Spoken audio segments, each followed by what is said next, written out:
everybody. OCD Mikey, Hi-Fi guy here for another episode of the Mikey Show. And I want to go over a discussion with you guys about something that I experienced over the last couple days. And you will see some follow-up videos coming along after this of some footage that I took while I was at a local professional level, world-class level recording studio. Okay, thanks to the gentleman at TAD Electronics, Dave Malkapor, who is the importer for TAD, the line of TAD speakers. This guy, I'm just going to call him this guy, Dave, his background is making the playback systems for recording studios, okay? These are not just guys playing around with recording studios for fun and all that kind of stuff. These are actual Grammy award-winning record producers.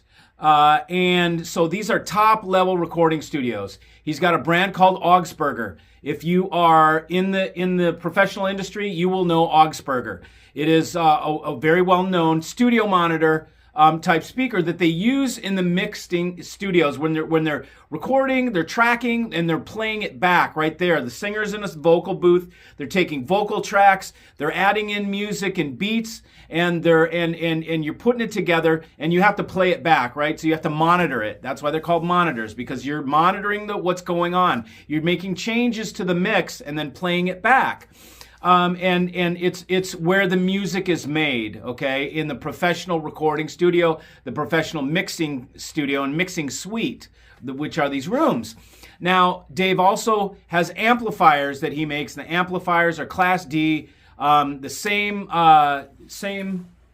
that they use in this Roland are used in Dave's amps. The same Pascal module, 2,500 watts per channel, and amazing. So, what I wanted to discuss and talk about was the ability of speakers to do bass, okay? Because so many people talk about hi-fi, oh, it's got good bass. Okay, to me, okay, that's just my opinion again, okay?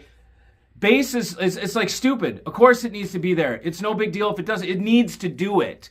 If the rig does do bass, to me, that's bottom line. That's, the ground level system needs to do killer bass. So if you're commenting about how good the bass is, that's no big deal. It needs to be good, okay? That's a prerequisite, okay? So good bass, to me, is no big deal.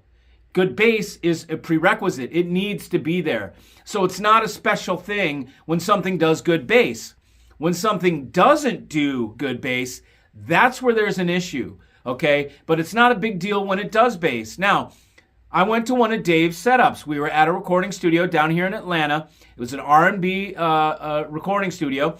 And Dave had just put in one of his systems that has a 12, a horn, and a 12 in an MTM configuration, typical studio recording setup. If you guys don't know what that means the speakers are in the wall. So they're a full box speaker that's in a cubby in the wall. So the front of the baffle of the speaker is even with the wall surface, the front wall. So you've usually got them towed in a little bit, and they are maybe angled down a little bit because they're shooting right at where you're at the console, right? Or the desk, the computer, really, in this case. This is mixing in a box. The new type of mixing, not the old school type with all those buttons and knobs and shit, that's old school. And that's like where you track live bands and stuff like that. This is a little different. This is the modern way of doing things, mix in a box. So you've got your whole setup, you've got a computer, and then you've got a wicked playback system and a screen usually right in between, and you're looking and you've got the waveforms and all that kind of stuff. So he played his rig. The guy from the studio came in and turned on the rig, and I'm telling you, I went to listen with Dave. I did 2 clicks on the dial, okay? Like this is a dial that goes 360 all the way around the volume knob, right? It's on the desk here on a switch box. Well, I see the guy reach over from the studio. He twirls it all the way, a full rotation. I've done 2 clicks. There's probably at least 60, all the way around this thing. He does a full rotation. I see him flick it like, I'm like, oh my God, like, what is this going to do? When they played the music, man, it started out really like intense, and then the bass line hit. I was 20 feet at the back of the room probably, let's see, yeah, 20, 22 feet away from where the speakers were. It was vibrating the hair in my follicles. Like I could feel my hair vibrating on my scalp. I've never heard music that at that level of SPL, that clear, and it did not hurt the ears. Probably could cause hearing damage, I'm sure, but it did not, you didn't feel it as painful in your ears because there's zero distortion. But we had 25 hertz at 115 to 119 dB. So you don't know how hard that is, okay? You hear Wilson's and think, oh, Wilson has great bass. No, man. Wilson doesn't do 120, 119 dB with 25 hertz. That would break a Wilson. I don't care if it's the Chronosonic, XVR, Wham, whatever. You know, let's see it do 120 dB at 25 hertz. I don't think it can do it. Pro systems can, however. And the funny part is, to do wicked heavy bass is not an expensive thing. Dave's top of the line rig, the one that we saw there, was 35 grand, give or take. That's including the 2 speakers, the 2 subs, and the 2 amps. If I'm not mistaken, let's say it's 50,000 or less, okay? And that thing's killing any Wilson I've ever heard in terms of bass. Any Magico I've ever heard. I'm trying to think of any Focal, they actually had Focals in there, and part of my recording, I did the Focals were smaller, but man, horrible sound. You know, that's my opinion. Again, just I didn't like it. You know, and I show you the both. I switch. I have a little button, and I go Focal, Augsburger. Focal. Now, granted, the Focals are near field. The Augsburgers are the mains up in there. So. But you can still hear how cruddy the comparison is with Focal. So bass and doing great bass is nothing to be excited about. If you're talking about, oh, the bass is so intense, it's like, whatever, dude. So is a PA rig that I can buy for $1,000 at freaking Guitar Center. Okay, maybe $3,000, okay? I can get dual 18 bass bins. You put 2,500 watts with the Crown amp to dual 18s on each side. You got 4 18s with 2,500 per side going to each one.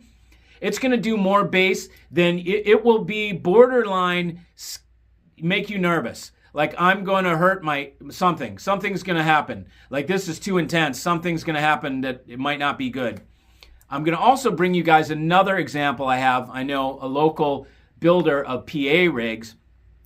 He's got 30-inch subs with automatic pistons that move. So you can't blow the speaker, right? It's not going to X-max the magnet out. It's not going to move. The excursion's not going to be too long because it has an actual actuated arm that moves that subwoofer with a motor on it.